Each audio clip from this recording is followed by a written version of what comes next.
Family members, all part of a gang, shared their story of a second chance with Fox 46. Behind bars, they changed not just their lives, but the lives of many others. The Charlotte men went to prison many years ago and never expected to get out. Well, they all sat down with Fox 46's Robin Kennedy and shared their stories of redemption. The neighborhood I grew up in, right off Beatties Ford Road, all we had was winos and liquor houses and drugs.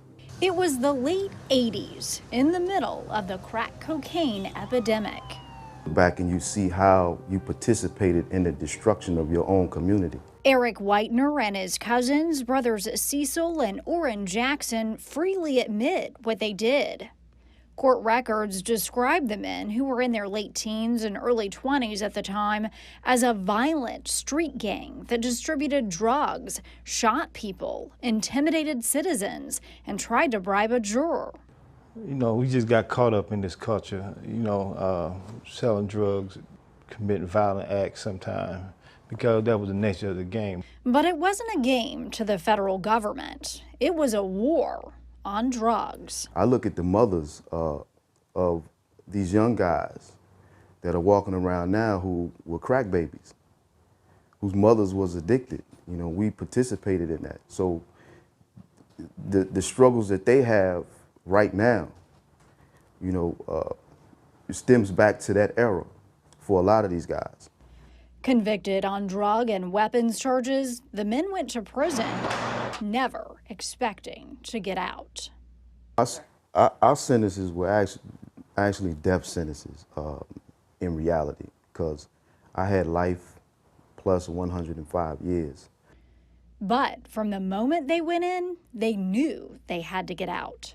And the various different languages and voices that we were hearing, I asked myself that night, I said, man, what in the world have you gotten yourself into?